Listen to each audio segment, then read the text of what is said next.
Here we go. Okay. All right, so we have done a ton of organelles. And Wednesday, I am going to recap all those organelles for you because I know if it's not something that you're used to, I mean, it's been, several weeks of us doing organelle after organelle after organelle. So we'll recap all of those on Wednesday. Mitochondria is, I don't know if you remember this from high school biology or not, but this is the one the kids always call the powerhouse of the cell. At least every time my students, when I ask them, what's a mitochondria, every single one of them says, it's the powerhouse of the cell. And I always go, well, what does that mean? And they have no idea what it means. So here's what the mitochondria does. So hopefully you all got to eat something before you came to class today. No, I'm starving. Okay, I'm sorry. I had chocolate chip cookies and a glass of milk. Isn't that what I had last week too? Well, they were they're all gone now because I finished them off today. But there's lots of carbohydrates in those chocolate chip cookies. And so my digestive system is going to break those carbohydrates down into simple sugars and specifically into glucose.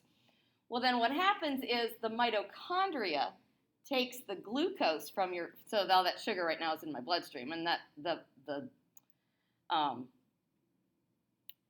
I just had a complete brain fart. Slow your sugar down. I know. Carbohydrates. Yes, that insulin. Good Lord. Okay, insulin is now going to take that sugar from my bloodstream, hopefully soon, so I'm not such a spaz, and move it into the mitochondria. Well, then the mitochondria go through the process of cellular respiration to then break the glucose molecules apart to release ATP. And ATP is called adenosine triphosphate. That's the energy that your cells use to make things go. Without ATP, you wouldn't be able to function at all.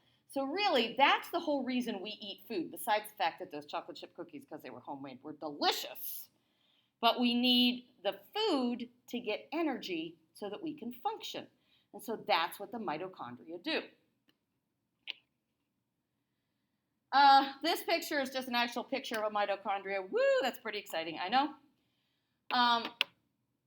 The process, like I say, that they go through is cellular respiration. It is also known as aerobic catabolism. Aerobic means what? What do we need for something? Huh? Oxygen, right. So anything that is associated with aerobic means you are using oxygen. The mitochondria use oxygen to get the most ATP out of the food that we eat. Now, it is possible to get energy out of food without using oxygen, but you get a much lower return on your investment. So, for instance, in this, I wish I knew how to freeze this. Oh, I bet it says freeze. I bet that'll freeze it. Okay, so what happens is I've got glucose coming into my cells from my bloodstream right now. And there's a process called glycolysis. And what it does outside of the mitochondria, it breaks a molecule of glucose into 2 molecules of something called pyruvic acid. That's actually going to release a little bit of ATP. Not very much. It's like 2 molecules of ATP. So it's not very much. Now, as long as there's oxygen present, we're oxygen organisms. Yeast wouldn't do this, by the way, because yeast is an anaerobic organism. But since we're using oxygen, what happens is those 2 molecules of pyruvate or pyruvic acid goes into the mitochondria then through the citric acid cycle and then through the electron transport chain. What you do is you end up getting 36 total molecules of ATP out of 1 molecule of glucose. So that's a really good return on your investment if you're using oxygen. Now, if you were running a marathon, if I was running a marathon, I'd be dead. But if you were running a marathon and you had used up all of the oxygen in your muscles, would your muscles just stop functioning? Are you just going to lay down there and die in the middle of the road in a marathon? I would. Well, I probably would too. But no, your muscles keep going because your muscles can still function without oxygen, but what's happening is they're producing ATP anaerobically, so now there's a bad waste product. That waste product is, anybody know what it is? Builds up in your muscles? Lactic acid. So lactic acid builds up in your muscles, which will cause muscle soreness, but your body is still going to function. So not a very good return on your investment without oxygen, but in those organisms of us that use oxygen, you take 1 molecule of ATP and you end up getting 36 molecules out. So that's what the mitochondria does. And that process is cellular respiration. Unfreeze. There we go. Yeah, of course. What, so, I think you said the mitochondria, like for example, takes glucose energy production becomes the ATP, but what exactly is ATP? Again, what is it? It's just, okay, so ATP, we talked about it a while ago.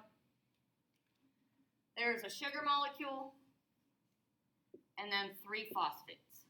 So it's a chemical compound, basically is what it is. Adenosine triphosphate, 3 phosphates. Oh, okay. And so what happens is during cellular respiration, the bond is broken right here between the 2nd and the 3rd phosphates. And when that bond is broken, it releases ATP. Does that help? It's just a molecule. It's the energy. poof, yep, energy. And you have to think about it. Those chocolate chip cookies I had, clearly there's more than 1 molecule of glucose in there. There are probably hundreds of thousands of molecules of glucose. So I'm creating right now lots of ATP, which is going to be used up very shortly. So anyway, this is a very typical picture that we especially use in high school biology classes when you're learning about cellular respiration. And I always kind of like this picture because it shows the flow. Glycolysis, that glucose, when it first enters your cell, it's in the cytoplasm where there isn't any oxygen. This is an anaerobic process right here. But then, as long as we're still breathing, those 2 molecules of pyruvic acid move into the mitochondria. And that's where you get the majority of your ATP. What is AD? So once this bond is broken and you give off energy, so now what you have is you no longer have ATP, you have ADP, adenosine diphosphate, Oh, okay, now that makes sense. I thought this plus was a an extra typo. phosphate. Okay. And then believe it or not, your body can go ahead and, in a whole nother process, put those back together and make more ATP. Okay. That's clicked. Okay, does that help? Yeah. Okay. Any other questions on that? Mm-mm. Sorry.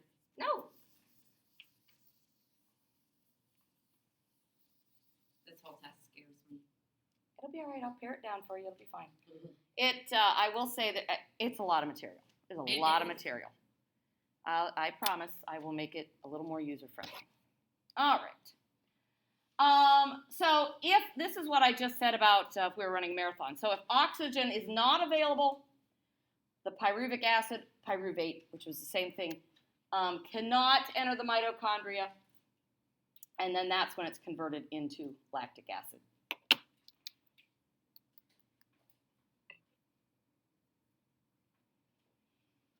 The other place that, and this is actually called fermentation. I'm sure you've all heard of fermentation. Some of my favorite beverages are made by fermentation. In us, this process, it's literally called lactic acid fermentation. It's when we're getting ATP, but without the use of oxygen because we used it all up in our muscles. Alcoholic fermentation, obviously, is made by yeast, and that's how we make beer, wine, and bread, and all that good stuff. But they're both called fermentation, just the one in our bodies is lactic acid, the other one is called alcoholic fermentation. That's only if there isn't any oxygen. Okay, so that's the mitochondria, the short and sweet of the mitochondria, powerhouse of the cell, as my other students will tell you. Questions on that? Okay. The last organelle to talk about, which I find interesting because usually in a textbook they'll talk about the nucleus first, but your textbook talks about it last for some reason. This is what I always call the control center of the cell. This is where your genetic information is housed. And that's probably one of the most important things about the nucleus. Almost all human cells have at least one nucleus. Some types of cells, like skeletal muscle cells, for instance, have multiple nuclei. Interestingly enough, red blood cells don't have any nuclei. So if they have a blood sample and they want to find out who that blood belongs to, they can't use your red blood cells because there's no nucleus, which means there's no genetic material in there.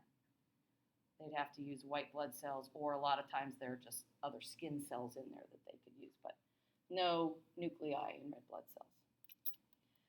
It is surrounded by a nuclear membrane, so just like we have a cell membrane or a plasma membrane, there's a nuclear membrane around the nucleus. Same thing, it's got semi-permeable, it's got pores, let certain things in, certain things out.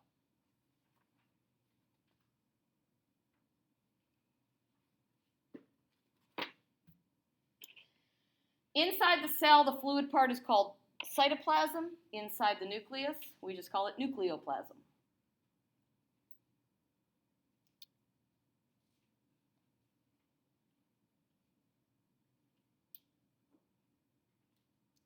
There's a bunch of ions in there, there's some enzymes in there, the DNA is in there, and then its cousin RNA is in there also.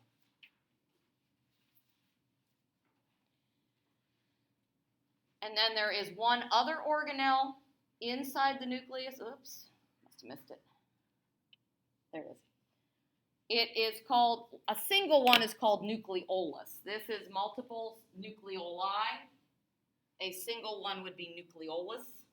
So if you've got a cell, and you've got the nucleus, inside the nucleus is the nucleolus. The nucleolus makes ribosomes.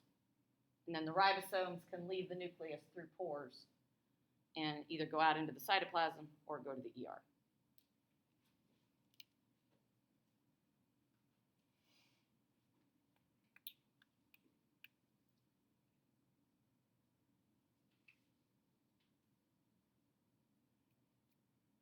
When this says synthesizes rRNA, ribosomes are made of rRNA. The lowercase r stands for ribosomal RNA. Don't worry about that too much. Just know that the nucleolus makes ribosomes. You'll be all right.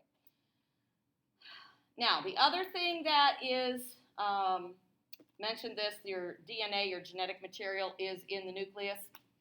Do you guys know the term chromatin at all? Chromosomes you've heard of, yes. This is always, I think, very confusing to students. So if you talk about three words, DNA, chromatin, and chromosomes, it's all the same thing. It just depends on, is that the rain? It just all depends on in what stage you're talking about it. So for instance, most of the time in your cell, have you ever taken a piece of yarn and just literally pulled it all apart and it like unravels, or a piece of string or anything and just unraveled it? That's what your genetic material is like most of the time. That's when we call it chromatin. And you actually can't see it because it is unraveled so much. When your cell is ready to go through cell division, that chromatin condenses. And when it condenses into that typical X shape that we think of when we think of chromosomes. So chromatin is just unraveled chromosomes.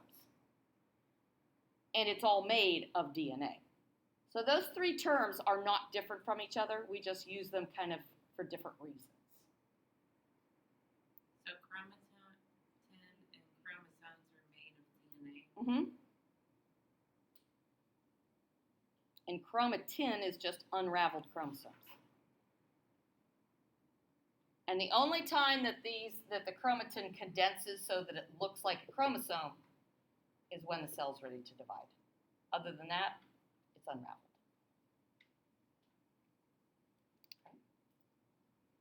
That makes more sense now because I'm friends with someone that's in the anatomy class, Mhm. and I just took that, so like I helped her study. We were doing the mitosis, and I was like, so this is what it is. And she's like, so what's chromatin? I'm like, I don't know. Yeah, you're not alone in that. I just said, okay, well, these are when they're in the middle of the cell, Yeah. and this is when they're at the end of the cell. All right, good. Any other questions on that? Okay, I don't particularly care where this slide is, not that one, where this slide is positioned because, so we're now ready to talk about protein synthesis, which is a hugely important process in your body because if you think about it, you are you because of the proteins that are made by your cells. All of the muscles are made of proteins. All the enzymes in your body are made of proteins. All the collagen in your skin are made of proteins. Proteins are a big deal. Here they throw at you genetic code, even though we really aren't talking about genetics right now. So I'm going to hold off on this slide for a couple minutes. And I think once I kind of get into this, it might make a little more sense. I think this slide is a little misplaced. Is that all right with you guys? Mhm. Okay, all right. Okay, so we talked about all the organelles. Now it's time to talk about three very important processes, and that'll be protein synthesis, osmosis and diffusion, and mitosis. This is all before you go. Okay. Do you guys mind terribly if I go a little off script here? No. Because I can teach you about protein synthesis a lot easier if I kind of go over here on this board and draw and use the terms over here. I promise I'll go back over the slides then if you want me to so I can kind of fill in the gaps.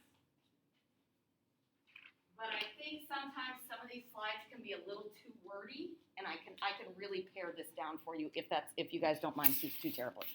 Okay. All right, so let's talk about logistics first of all right? Here's a cell. Here's a nucleus. Your chromosomes are in the nucleus, right? Where are proteins made? What organelle makes proteins? We just talked about it. Ribosomes. And the ribosomes are, most of the ribosomes are on what other organelle? Correct.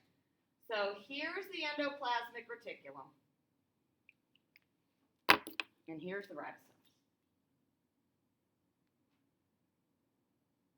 Okay, ribosomes are all sitting there. Great. DNA is what carries the code that makes all the proteins that make you you. Now, where are the proteins made?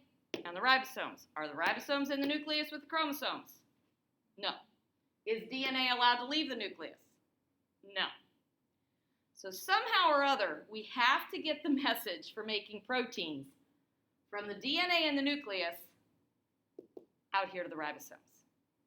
That's where DNA's cousin RNA comes in. Okay.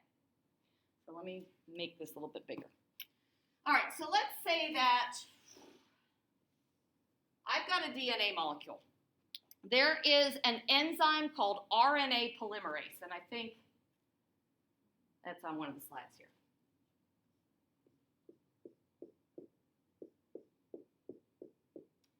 Sorry, let me back up for a second. Protein synthesis comes in two stages. There's transcription and translation. What does transcribe mean? Copy. I always tell, yep. Transcribe means to copy.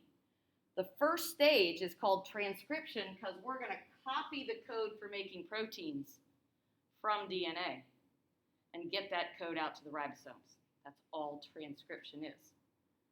So what does to translate mean? Interpret or take it from one language to another language, which is basically what we're doing in the second part. Okay. This is a DNA molecule that I have quote unquote unzipped. Okay, remember DNA looks like a twisted ladder. I have unzipped this. And I don't know how much, I don't remember if we did this. Did we talk about the nitrogen bases and what pairs with what in? Okay. So DNA has a language. DNA's language has 4 letters in it. A, T, C, and G. Those are the only letters in the DNA alphabet. A, T, C, and G. That's it.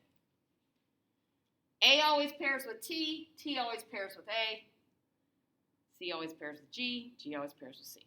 A with T and C with G. Wait, say that again. What about it? A always pairs with T, C always pairs with G. Oh, and then T always pairs with Mhm. T. Oh, okay. I thought you said something Oh, no, else sorry. after Okay. that. So let's say that we need to copy the code for making proteases. Proteases are enzyme. Oh no, I better use carbohydrates because I just had those chocolate chip cookies. And we know that I need some enzymes to break down those carbohydrates in my digestive system, right? Protease is an enzyme, which is a protein. My DNA contains the code for making that enzyme. And my body just said, oh my God, Lynn, you just ate 6 chocolate chip cookies. What were you thinking? I'm out of carbohydrates. I got to make some more. So there's an enzyme called RNA polymerase, which literally unzips my DNA molecule in my nucleus. This right here, this section of a chromosome, that's a gene. A section of a chromosome is a gene. And this section is what codes for that enzyme I need to break down my chocolate chip cookies. Okay? So just to recap, my chromosomes are in my nucleus. I just ate all those chocolate chip cookies. My body says, oh my God, we need more carbohydrates, which are enzymes, to break down all those chocolate chip cookies I just ate. So in my nucleus, there is another enzyme that unzips my DNA. The only gene that I need to copy the information for right now is this gene to make more enzymes so I can break down my chocolate chip cookie. Okay? With me so far? You sure? Questions for me? And that zipper thing is the RNA. It's called RNA polymerase. It's just another enzyme. It's- I'm like, how do There it you is. spell that? Right here. Polymer. Polymerase. Okay. Now, remember, DNA is not allowed to leave the nucleus, but RNA is. So RNA, the cousin, says, hey, I got you covered. RNA, though, is from the ghetto, and RNA has its own language. So instead of the alphabet being A, T, C, and G, RNA's alphabet is A, U, C, and G. It's just one letter different. But it's different enough that this is one of the things that allows RNA to leave the nucleus. So we want to copy this gene for making that enzyme so I can break down my chocolate chip cookies. When I make that, DNA is a double strand. RNA is only a single strand. I'm only going to copy this section right here, which is the gene that I need. Now, what do you notice about DNA language as compared to RNA language? What's missing or what's different? Yeah, DNA has a T, but instead of a T, RNA has a U. So in DNA language, an A would normally pair with T. But instead of T, in RNA language, an A would pair with, what do you think? A U, right? Now, T would still pair with A because RNA still has an A. C would still pair with G. G would still pair with C. A with U again, T with A. This is what I call my messenger RNA molecule. Lowercase letter m, capital RNA. Messenger RNA.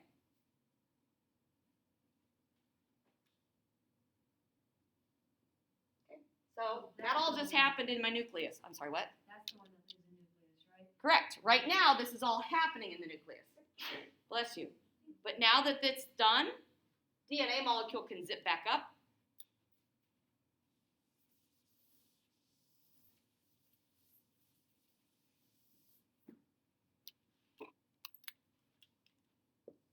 DNA molecule can zip back up because it's done. And now this messenger RNA molecule can now leave the nucleus through a pore and go out to the ribosome on the ER. That's transcription. That's the first part. Transcription. The first part.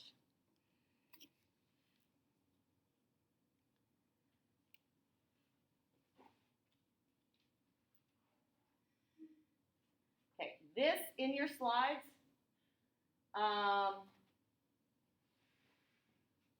this is pretty much what we've done to here. Don't worry about the codon and stop yet. We haven't gotten that far. Okay, what questions do you have on transcription? We're just copying the code, taking that code out to the ribosomes so we can make the enzymes to break down the carbohydrates from all my chocolate chip cookies. Good? Great. Okay, now what? Well, that was transcription. Now we need to translate it. We need to translate it so that my body knows what protein I need. Okay, here's my ribosome. My ribosome is a funky shape. My ribosome actually has two different parts to it, but that's my ribosome. And my messenger RNA molecule is going to be read by the ribosome.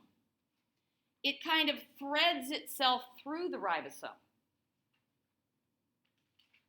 And the messenger RNA is going to the ribosome is going to read that messenger RNA in groups of 3. Okay, I erased my letters. What did I have on my messenger RNA? A, U, C? A, U, G. A, U, C, what? And then what? Didn't I have more? I should have had 6. A, U, C, G. Hold on, And the messenger RNA was UAG. C. UAG. U, A, G, C, U, A. C, U, A. Thank you very much. Okay. So there's my messenger RNA and there's my ribosome. My messenger RNA molecule is going to read this in groups of 3 nitrogen bases. So it's going to read UAG. This is called a codon. A group of 3 nitrogen bases on the messenger RNA, and that's this right here, is called a codon.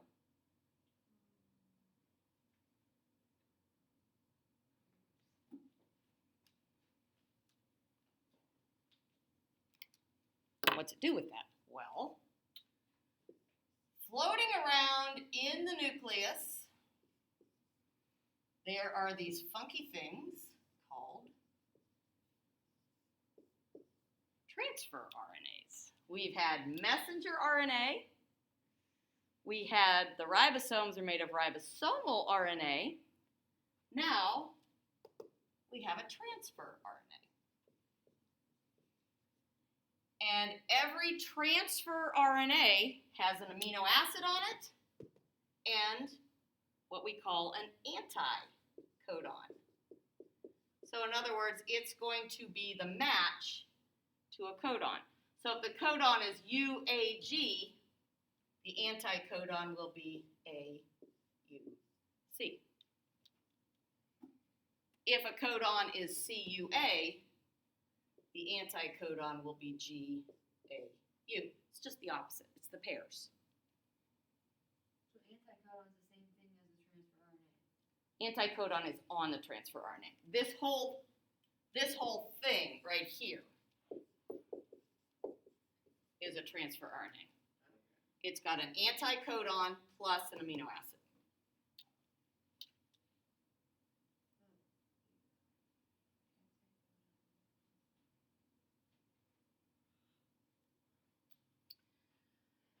So when the ribosome reads this codon, UAC, it says, hey, I need a transfer RNA that has the anti-codon AUG on it, and it brings an amino acid into place.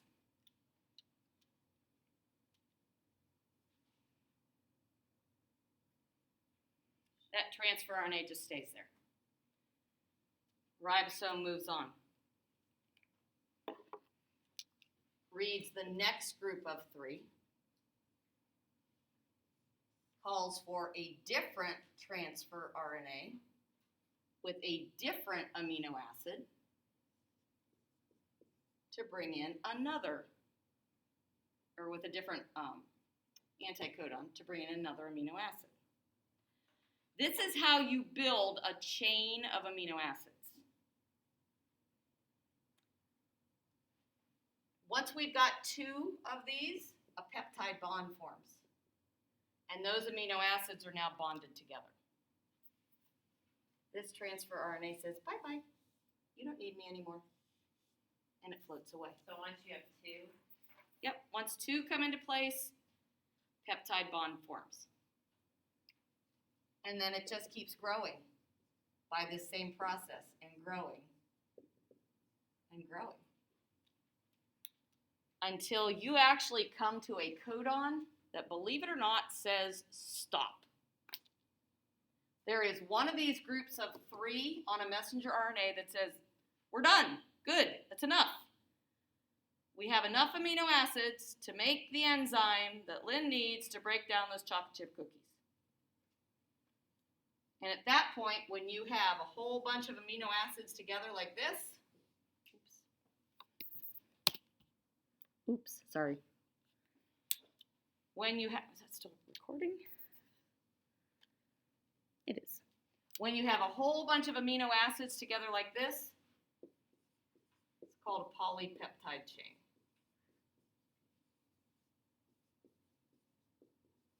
It is not yet a protein.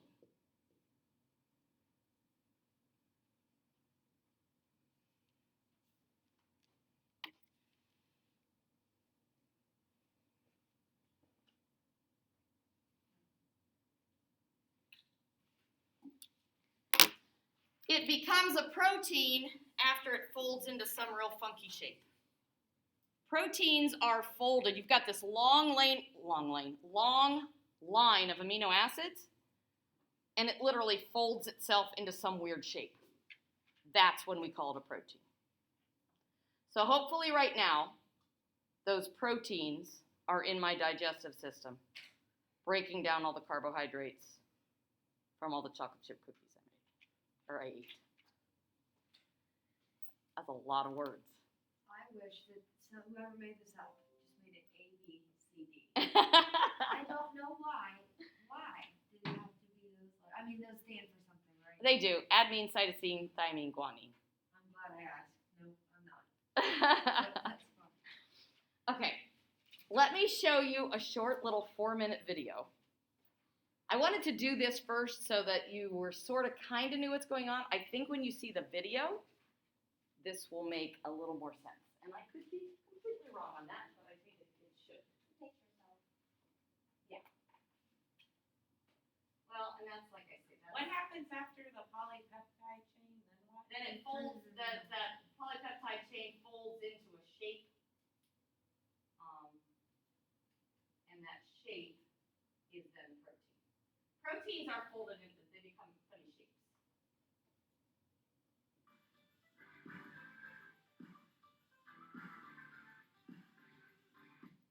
Oop. I guess that's as loud as it gets. DNA is very long and cumbersome. The strands of DNA also come from many different proteins. To get the codes for the desired protein from the nucleus, the ribosome is identified, a copy of the small necessary section of DNA will be made. The copying process is called transcription, and it occurs in the nucleus. It's the first step in protein synthesis, the process of making protein. The second step is called translation. A portion of the DNA is unzipped so that the mRNA can be made from the DNA like a template. That's transcription. Nucleotides of RNA match with one strand of DNA and make mRNA. RNA polymerase unzips the DNA and puts RNA nucleotides into the right place. C and G nucleotides match up. A and T nucleotides match up, but anytime the RNA places a complement to an A on the DNA, it places a U instead of a T. So this in is RNA. transcription. Remember, RNA uses uracil instead of thymine.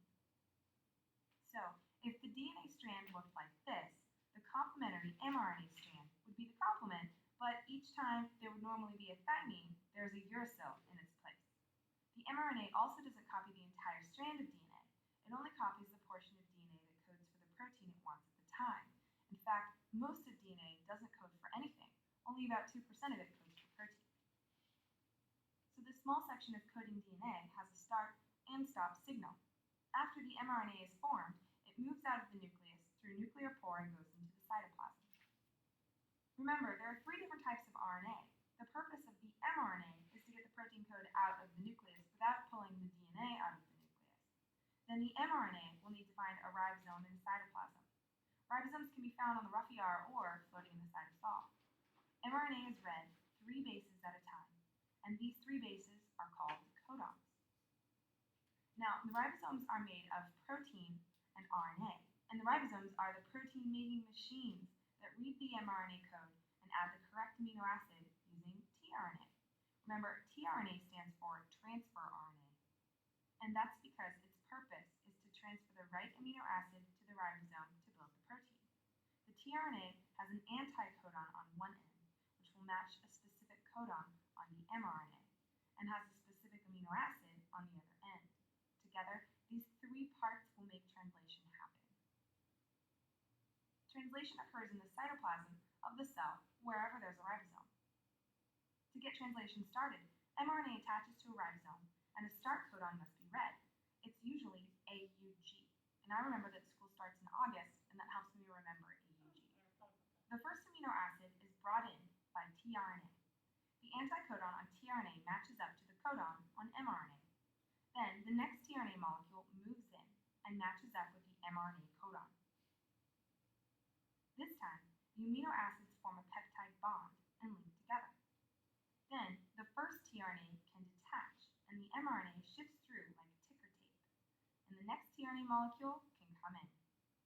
The protein grows until a stop codon is reached.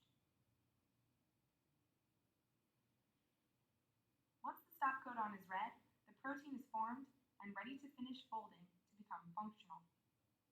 And that's the end of protein synthesis. Now, we can figure out the sequence of amino acids using the mRNA and amino acid chart.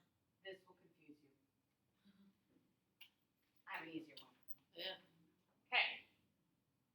Did that help or not help? Yeah. Okay. So why am I going into such great detail? Because on the exam. Oh, God. Well, on the exam, there are 2 separate questions that I want to prepare you for. One of them is it gives you a DNA, a half of a DNA, and you have to finish the other half. And then the other question is it gives you a DNA, and you have to come up with the messenger RNA. Okay? So when you said DNA, finish the other half. That's just DNA keep going. No, one side. Both. Let me pass this. I get it. Yeah. We'll do this together. I just don't. We'll do it together.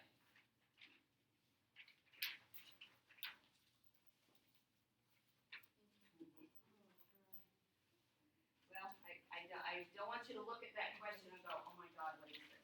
I think I'm ready. Okay. All right. So let's. I gotta think. I think I'm ready. Sierra, I will. I'll put a copy of this in the folder in under. I don't know. I'll tell you where I put it. Put it in somewhere. Okay. So if you take a look. Actually, if I can do this, I'll just hold it up here. I'll multitask. Okay. So if you take a look at the bottom, just where it says example 4, what this has given you is half of a DNA molecule. Now, what are the 4 letters in the DNA language? A, T, C, and G. What goes with what? Yeah, A and T and C and G. Great. So let's look at the first 3 on the blank half of the DNA. What would those first 3 letters be? A, yeah. Go ahead and finish it if you want on your own. But then stop there. Well, you can go on. Oh, I mean Oh. finish the whole DNA strand. Okay, I'm like, wait a minute. Don't move on to the messenger RNA strand is what I was going to say.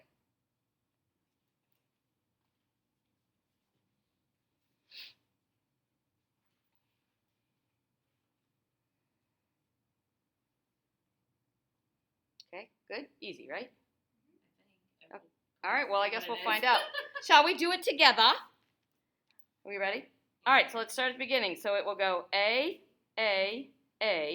G, T, T, A, G, C, T, G, G, T, T, G. Good? That's the easy one. Okay, now, look at the next line down. The next line is you want to use the top line of DNA, the one that was already given to you, and we're going to read that for the gene, and you want to make the messenger RNA that corresponds to the top line. Now, RNA language has what 4 letters? A, U, C, and G. So A is going to pair with U. So T is we still don't gonna pair with A. copy that one down here. The top row, you want the top row is your template. You want to make a messenger RNA out of the row that they gave you originally. Pardon me? A. T is always going to pair with it, with A. Like a T can read an A.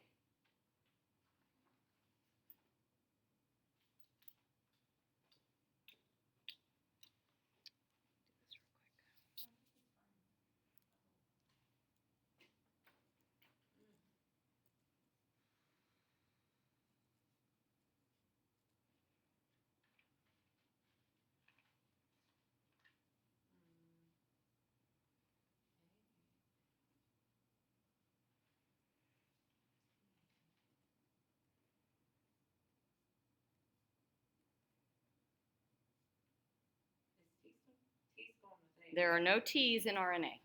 In RNA, there are no T's. That'll get you every time. But they turn to A's, right? If you're pairing, yes. Okay.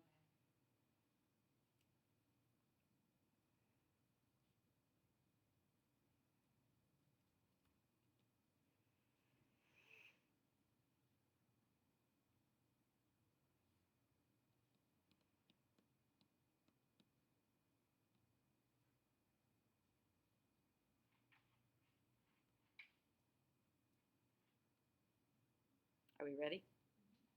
Yep, no? Well, they're still working on it. This is one of the amino acids is lysine. Some Mhm. people take L-lysine. Is that the Yep, same that's thing? exactly what it is. Pill form? People take amino acids all the time. Okay, let's see if I did it right. Well, I think a couple people are still working.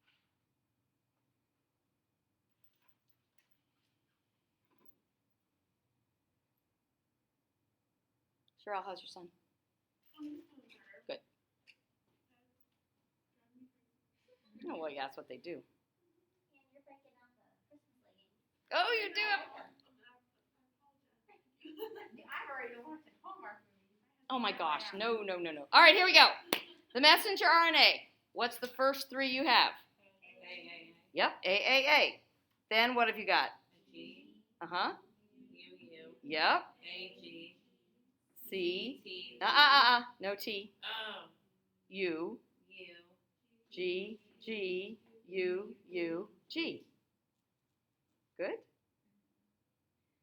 G, G, U, U, G. Mhm. Yeah. Okay, now, those are the 2 parts on the test. I'm just going to show you, and you don't have to do these if you don't want to, but I just want to show you how it figures out what amino acid to pull into place. If you take a look at the next row, that would be the transfer RNA, and remember the transfer RNA is complementary to the messenger RNA. So if the first codon on the messenger RNA is AAA, what would the transfer anticodon be? What would the 3? U, U, U. Right, okay, so go up to the top, go up to this picture. It's a chart. You go big letter, middle-sized letter, littlest letter. So if we're looking at U, you go with the quadrant where the big U is. Then you go to the smaller U in that same quadrant. And then the smallest U. And what amino acid is that? I don't know. Phenylalanine, yeah, phenylalanine. Yeah, phenylalanine. Oh, you're sure Yeah, that's how you find out which amino acids go into place. Now, luckily for you, that isn't on the test. Okay, but if you want to do it for fun, you can do it for fun. I do make my high school students do that part. So the transfer RNA is where you're getting No. The messenger RNA you use for this. The transfer RNA is just the anticodon that brings the correct pairing down to the messenger RNA. So would the next one be CAA? So the next one is CAA. Yep. Which is C. What'd you say, Cheryl? Yeah, Yep, glutamine. Mhm. Oh, yeah, so we use the 3 from the transfer to do this chart. No, you use a 3 from the messenger RNA to do that. Like the. Like to figure out the amino acid you're using to get the amino acid.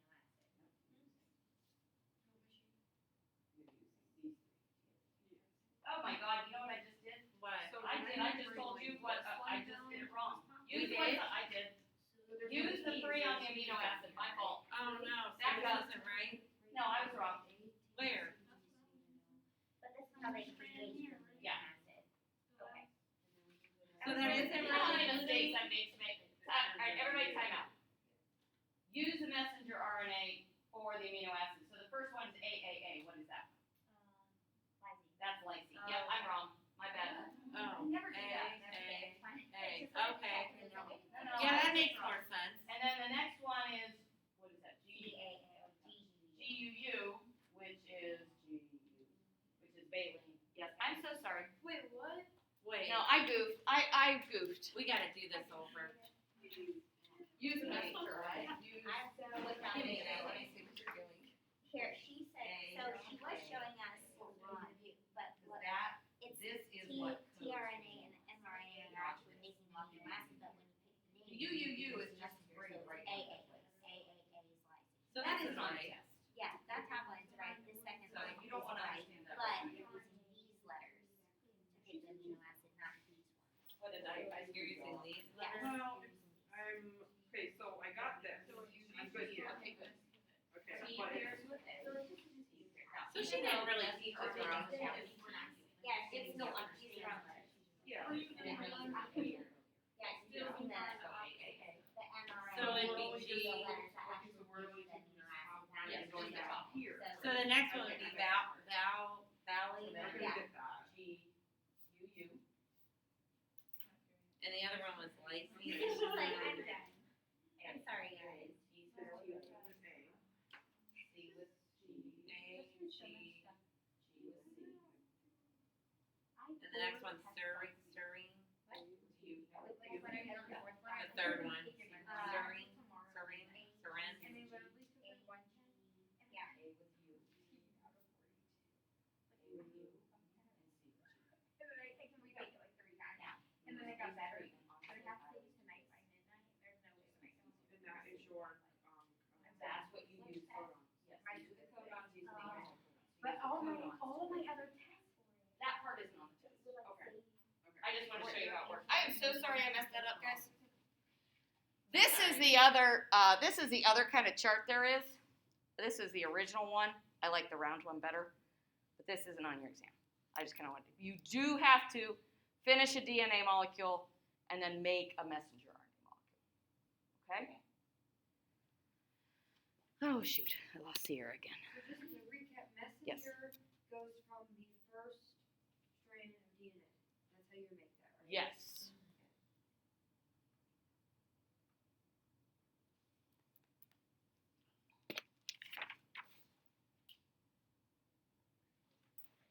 Okay, now, since I messed everybody up, questions?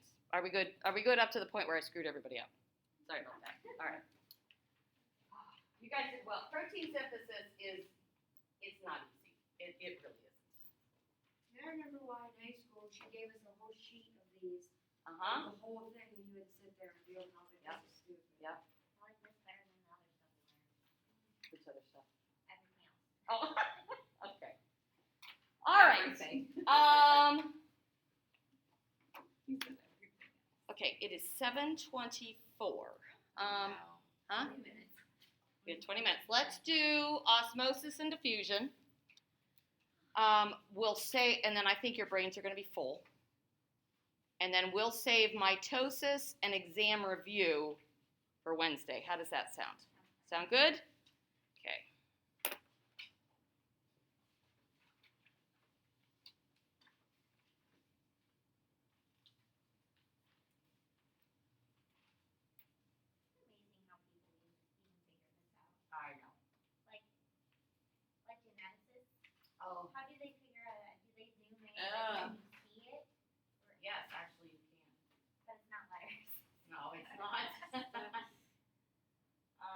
if you after you let this process a little while, on Wednesday, if you want me to go back through these actual slides and, kind of explain how she's got the slides set up, I am more than happy to do that. I'm afraid if I do that right now, it's going to get really confusing, especially since I just screwed up. But I'm happy to do that on Wednesday if you want me to. Okay. So the last thing we'll talk about today then is how do we get substances into and out of cells? And this is a whole process called permeability.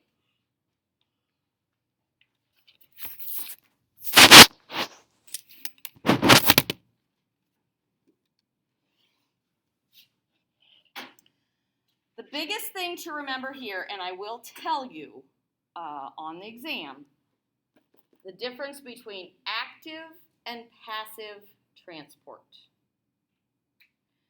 So substances go in and out of cells all the time. Some of them go out, they can just pretty much go through the cell membrane. Some of them have special doorways of their own. Some of them are just very freely floating and don't require any extra energy. Usually that happens when we are going from a greater concentration to a lesser concentration. That we're always going to call passive transport. Active transport is going to require energy in the form of ATP. There you go. Because sometimes we need to move molecules from an area of lesser concentration to an area of greater concentration, which is swimming upstream. Salmon swimming upstream is what that reminds me of. Takes some energy. Sometimes your cells want to bring in big food molecules that aren't going to fit through the membrane, but your cell's really hungry and it really wants that big old cheeseburger. And so that's going to take energy. So on the exam, there is a section where you have to differentiate between what is active transport and what is passive transport. Okay? So these are the three categories that we're going to talk about of moving things in and out of cells. That moved on its own, didn't it? It's on the table right over there. Thank you. What did I do without you guys watching out for me? Just want to make sure I didn't miss anything. So when it comes to cell membranes, there are some cell membranes that we would refer to as impermeable, meaning things can't go in at all. There are some that are freely permeable. Anything can go in and out. Most cell membranes are what we refer to as selectively permeable. Some things can go through the cell membrane, some things cannot. And then, like I say, some things are going to require energy and some things are not. Active versus passive. We will discuss these three categories: diffusion, carrier-mediated transport, and then vesicular, not testicular, vesicular transport. I figured it was. So let's start with diffusion. Diffusion is the movement of molecules from an area of greater concentration to an area of lesser concentration. That's the key. From an area of greater concentration to an area of lesser concentration. Sometimes we call that down a concentration gradient. You may hear that term. And usually this happens until you reach equilibrium.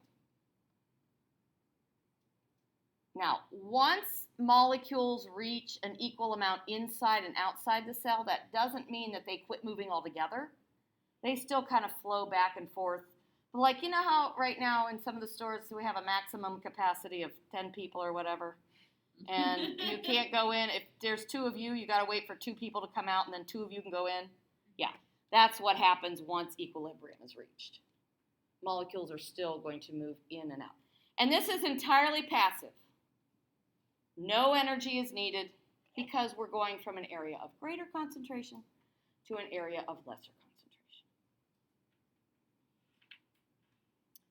This is a really bad diagram of osmosis and diffusion. It's just showing whatever color block this is dissolving, that is literally diffusion right there. Now, what kind of factors are going to control diffusion? Distance is one. The farther molecules have to move, or the shorter molecules have to move, will dictate time. How long will it take? Molecule size, small molecules diffuse faster than large molecules. Temperature is another one. This was the lab I was doing in high school today.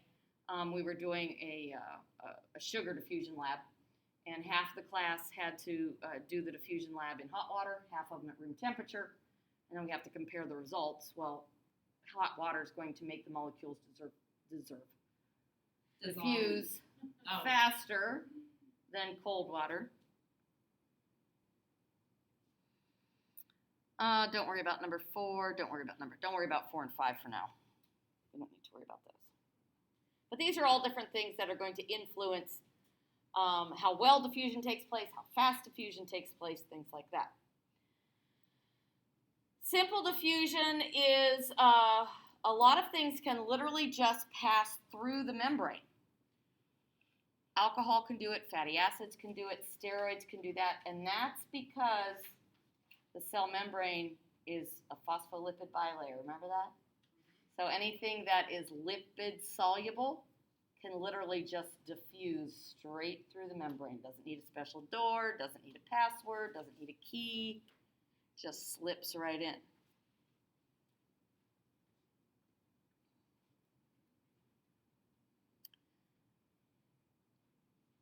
Now, there are some molecules that they still want to go from an area of greater concentration to an area of lesser concentration. So it's still simple diffusion. It's just that they're a little too big, or maybe they're not lipid soluble. So there are special, what we call protein channels. This is referred to as facilitated diffusion. So here's my cell membrane. And there are these little protein channels that will allow glucose, for instance. Like right now, I have way more glucose outside of my cells than inside of my cells, although I'm winding down, so maybe I'm getting that sugar in my cells now. But I'm going from an area of greater concentration to lesser concentration. It's just that glucose isn't lipid soluble. It can't fit right through the cell membrane. So it's got a special door. That's just referred to as facilitated diffusion. It's still passive. There's still no energy needed. It just needs a special door.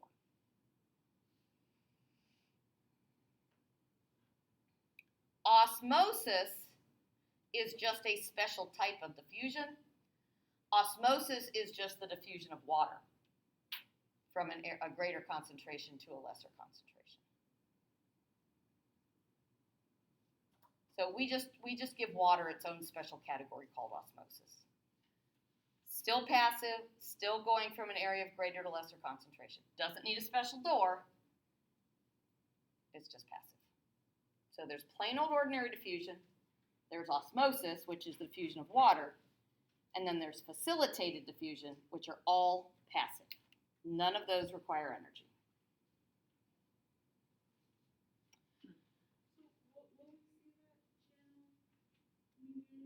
Channel mediated, I call it facilitated diffusion. It's, here, hold on. It's this. So these proteins are channels. Channel mediated or facilitated diffusion. Substances are still going to go from an area of greater concentration to lesser concentration. They just can't fit through here. They need a special door. Well, that lady taught me wrong. Who? Well, not On that necessarily. I've thing. already goofed today.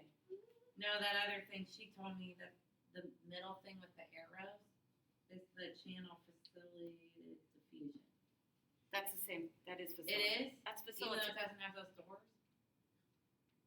The arrow, the white arrow. I learned that arrows are bad in this class. Don't worry about the arrows. Don't Okay, worry because about that's what she was calling that. Of course she was. So that's not it, right? No. Okay. No, that's not the way I ever teach it. Let's put it this way. Glucose needs a special door.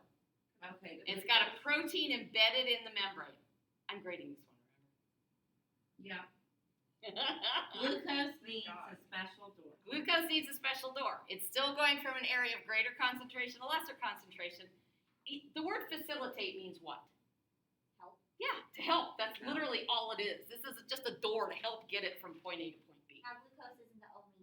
Oh, no. It's just the one we always use for an Okay. example. Oh, no, there's lots of other ones. Okay. Okay, but So it's, that door's open to a lot of things. they all have their own door. Oh, okay. Glucose doesn't like to share doors. So do they have to have a special key to kind of get through that membrane? Because Yes. now we have those two little balls with little V's. The name tags? You know what I'm talking about? Are you talking about the Hydrophobic, carbohydrates on the hydrophilic. top? Yeah, because if those were just open, then it wouldn't really work right. Well, carbohydrates are on the cell membrane. Mhm. A molecule doesn't have a carbohydrate on it, but each molecule will only fit through a certain door.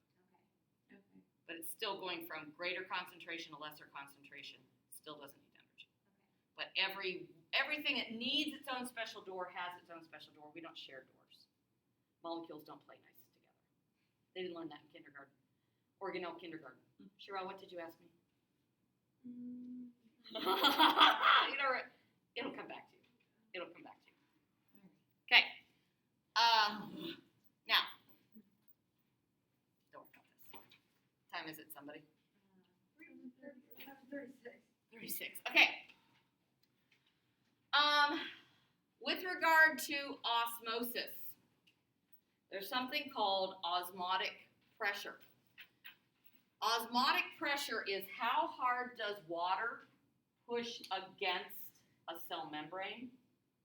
The importance of osmotic pressure is it's what keeps certain molecules from collapsing on themselves.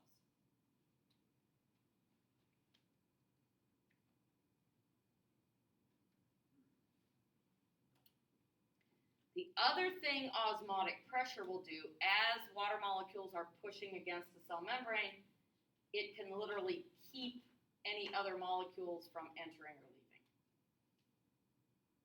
It's the playground bully, sometimes.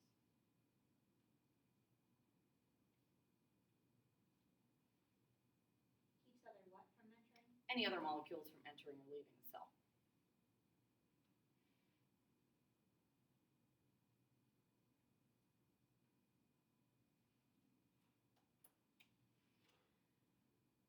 When it comes to osmotic pressure, we also talk about solute concentration.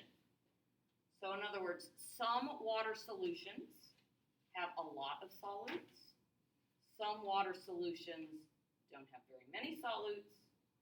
And some water solutions have the same amount of solute on either side of the membrane. That's what this tonicity is talking about. Have you ever heard some hypertonic, hypotonic, isotonic? Have you heard those terms? Okay. In an isotonic solution, what that means is there's the same amount of solute on both sides of a cell membrane. So in that case, there's no real flow of water across the membrane. In an isotonic solution, there's the same concentration of molecules inside and outside of the cell, so there's no real flow of water. In a hypotonic solution, it's going to cause a cell to burst. Lysis means burst. I don't think let me see real quick. I don't have a picture. I don't.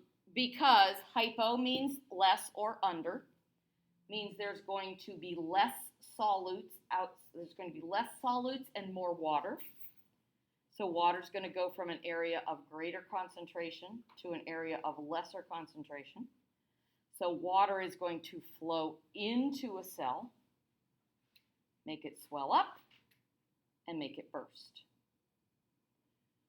A hypertonic solution causes cells to shrink or crenate because it draws water out. Let me give you a for instance. Red blood cells. Red blood cells have a certain amount of solutes inside of them. If I put red blood cells in a O tonic solution, there are going to be less solutes outside, in other words, more water outside of the cell than inside of the cell. Water is going to flow into the red blood cell, cause it to swell up and burst.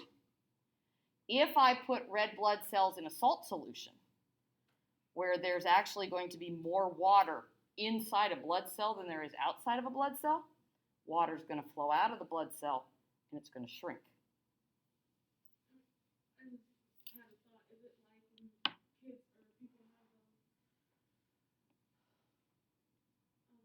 You're struggling. the crisis that they go through when they, sickle, like when they have a sickle cell crisis?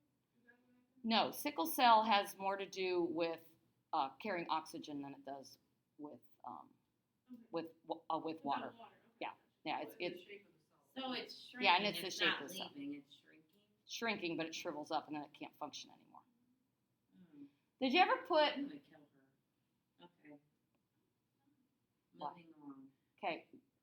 Have you ever? I have a recipe I use where I put. It's a cucumber and onion recipe, and cucumbers, are really watery, and so I put cucumbers in a bowl with salt water. What's that going to do to the water inside the cucumbers? It's going to draw it out, and then I rinse it off. And then I mix up this dressing solution, and then I put the cucumbers in the dressing solution. So since the cucumbers are kind of dehydrated, what does the dressing do now? Gets soaked up. Yeah. So that's kind of what's happening here. And this is what happens with blood cells, which is why you can't give somebody straight. You don't give somebody straight water. You give them saline solution, correct? I thought so, but I better check with my medical professionals. Yeah, that's true. Or lactated ringers. What is lactated ringers?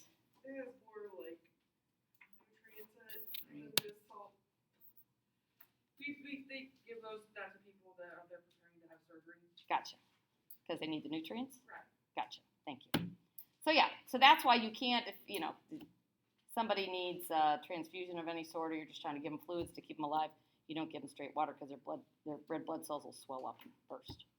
And you can't make it too salty because then the red blood cells will shrink and dehydrate and then they won't work either. Whew. I would struggle here at the end. All right, that's what this is. You don't need to worry about that. And this is, I don't know, you can do this at home. She says she loves to cook. Good for her. She makes tomato tart. Sounds Who has terrible. time to cook? Not often. I'm picking up a pizza. That is a great place for us to stop. Questions? Okay, I No. hope I didn't confuse you too much tonight. So on Wednesday, we'll talk about mitosis, which is cell division, and then we'll talk all about the exam and review. Groovy? Great. Groovy.